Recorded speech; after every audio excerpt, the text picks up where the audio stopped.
crew, they were all straight. They were all straight guys, and they just got this job, and they didn't know what they were shooting. And at first, they were like, "What's this? What's this?" And then after a couple days, they realized that I was also not only the actor but the writer, and they started telling me stuff that's like, "This is really funny." I was telling my girlfriend, I was telling my wife about the show, and it was like, I can't believe I'm saying this, but I'd watch this. And like our director of photography is, probably in his 60s, straight guy, not our target audience, but he came to the cast and crew screening, and he was like, "It's funny. I like it." And the show is called From Here On Out, and I think the best way to describe it is if you're familiar with the TV show 30 Rock. It's a show about making a television show where it spoofs the NBC network.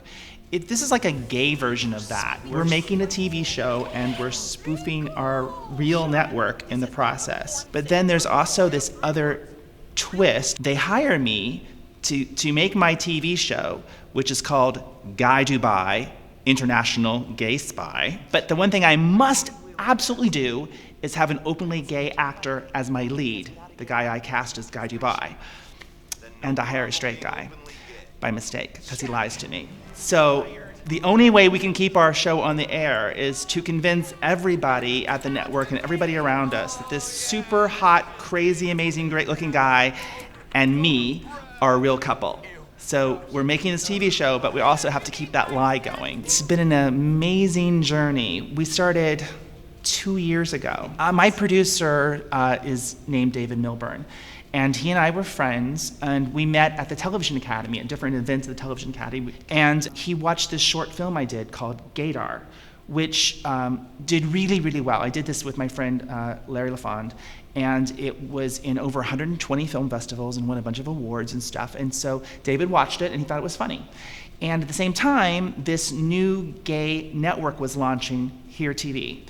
And David is involved with Here TV, and he always liked everything I did. He read everything and he watched everything, but he said that Here TV was never ready for a comedy. They wanted to do these super sexy shows. So I thought, well, I'm never going to get in there. But then one day I had another idea, and I talked to David about it, and I got a meeting. So I got to meet with the executive producers there. My executive producers are Paul Collichman and Stephen Jarko, and they run Here TV. So I had a meeting with Paul and David. And in the meeting, they were like, "We like your idea, but why don't you make a show about us? Make a show where you're spoofing us." And I'm like, "Really? You're gonna let me spoof you? I can say whatever I want and make fun of everything and make fun of myself and make fun of the whole gay television world and these super sexy shows?" And they're like, "Yeah, do it." And I was like, "Wow, okay," but I was afraid I was gonna make them mad or something, because it's, spoofing is a fine line. And so I wrote the first episode, I wrote the pilot, and I was nervous to give it to them because I was afraid, where's the borderline? What don't I cross? And I gave them the pilot, and they loved it. And every time I wrote a new script, I was like, I pushed too far. They're gonna be upset. But they were so great, and I give them so much credit for going, yeah, make fun of our world. You have our permission. It's so liberating and brave of them to change it all up, because literally this is the first, there's only been a couple gay networks, and there's only one left that is totally 100% gay programming, and that's Here TV. And no one has created their own original sitcom. So for them to make this big step is very brave, and it took a while to get, it's like 2 years ago, and it took a while to get it to the point where we're really went into production and then, edited it, and it's out in the world. So it was a 2-year journey, but super exciting, and I'm thrilled. The challenges to doing this production were many. There were, our biggest challenge was that literally we didn't have that much money.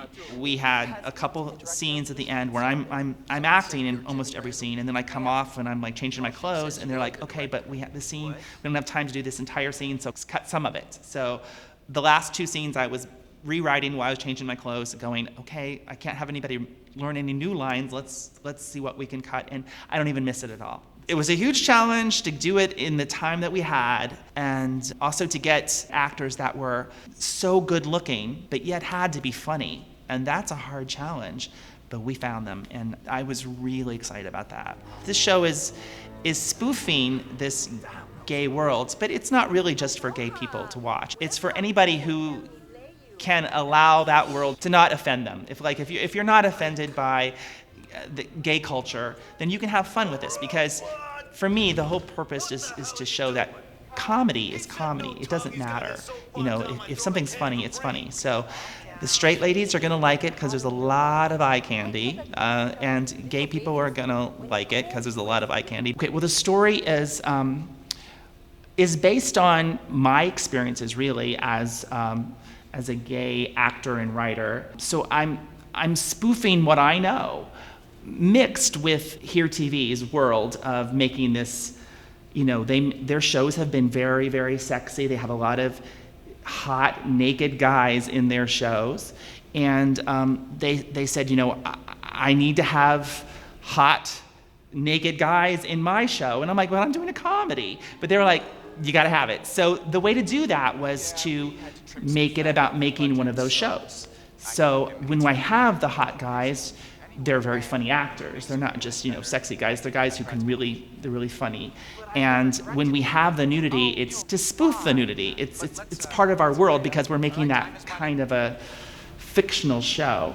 I have a character who is a Korean maid, and you never see her do one speck of work. She wants to be an actress. So she hears that I'm making this TV show and I don't have a place to shoot it because in my world I have no money to shoot the show, my character's world. So she decides that she's going to crash the audition and try to get the lead role, the hot guy. If I give her a part in the show, she will let me shoot the show in the house that she works in, this beautiful house in Beverly Hills, because the people who own the house are never there.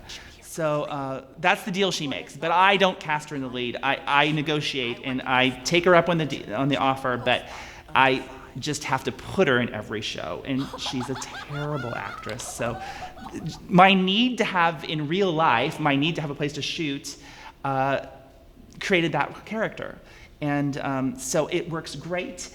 And in my show, Guy Dubai takes place in a different country every week. So the maid is playing Hawaiian or Swedish or Scottish, and she's got this thick Korean accent, but she's playing Scottish, and she's a bad actress. So to me, it's wonderful. It's delicious. I love it. So the more stuff like that I can do, and the actress who's playing that part is Suzanne Wong, who is so funny. She's done a lot of TV stand-up, and she was the host of a show called House Hunters for 9 years, and she's brilliant. In real life, she has no accent at all, but she plays the Korean accent. She is Korean, but she has no accent. She puts the accent on, and then she puts the Scottish accent on top of that, or the Hawaiian accent on top of that, or Swedish. She's brilliant. Besides Suzanne Wong, I have Juliette Mills. Now, Juliette Mills is an Emmy-winning actress. She was famous in the 70s for doing the sitcom The Nanny and the Professor. TJ Hoban plays my lead hot guy, and TJ is amazing looking. He's been on the cover, not in the magazine, but on the cover of over 100 men's fitness magazines. His body is unreal, and yet he's a really funny actor. And then the guy who plays the president of the network that gives me the job is only 18 years old, because I wanted to spoof that world and make my network president only 18 years old. He's been at the job for a couple months, so he knows what he's doing, right? His name is Austin Robert Miller, and he is a great actor, and he's never done anything on camera before, but he's done a lot of theater. But when he came in, he was just like, he was terrific, and I'm like, he's ready for this job, and he doesn't disappoint at all. To me, he's like a young Dick Van Dyke. He's terrific. And then I have Adrian Gonzalez, who plays the pool boy, and he's very funny and very sexy. And then I have Michael Lanham, who's also another one of these hottie guys. He works in the office, our fictional office. And poor thing, all we do is we squirt him with water or spill water on him, so we make him take his shirt off. That's basically how we torture him. But Michael Lanham in real life is an Iraqi war veteran. I think he did maybe 3 tours of duty, I'm not positive. And he goes around the world volunteering in orphanages. He's a wonderful, wonderful guy. We have great guest cast. I have Julie Brown, who was famous in the 80s for singing songs like The Homecoming Queen's Got a Gun and Earth Girls Are Easy. Sam Pancake is another guest actor. He's a good friend of mine, and he's been in everything in the world. You may not know his name, but it's a great name, Sam Pancake. But you will know his face. He's done so much. And I have Emrys Cooper, who sings our theme song, who's a British actress, plays a Scottish character when we go to Scotland. So I have Jesse Peppy, who oh gosh, there's this viral video of a song that he did called I'm Not Gay, and it's I think maybe it gotten a couple million hits. It's super great, and so he's famous from that. And Anthony Marciano, who's also in my show, and he plays a recurring role. I got to get him to dance. He doesn't look like what would be a typical dancer. He's a little heavy set, but he is a fantastic dancer. My producer is also an actor. David Milburn is a wonderful actor, and he guest stars in 2 of my episodes as well. Oh, myself? Okay. Well, okay, I'll talk about myself for a second. Okay, I've been an actor for a really long time, and so I've done a lot of Nickelodeon children's television. So of course that lends itself to gay TV, not, but and Disney stuff. Just been an actor for a long time, but I really wanted to get better roles. So for me, the answer was to create my own. So that's how I started writing. It was to get myself work, and I've been writing for about the last 15 years, and been really having a great time with it. And not only do I have this series, but since this series, I've been getting a lot of TV movies. So I've written, I think, 4 TV movies in the last 5 months. So a lot. I've been writing a lot, and I love getting to act, and I do get to play the lead role in this. The challenge of the situation, because I said that we're faking being in a relationship, the lead guy and I, but we're not getting paid enough we're working full time in our fictional world, but we're not getting paid enough to pay our rent. So the only way we can survive is to move into that maid's house. So we move in, but they think we're a couple, so we have to stay in the same bed. And he's straight, and I'm like, had to sleep in the same bed with him. He thinks I'm a pillow, and I'm like, I can't sleep. I'm tired, and it gets really crazy.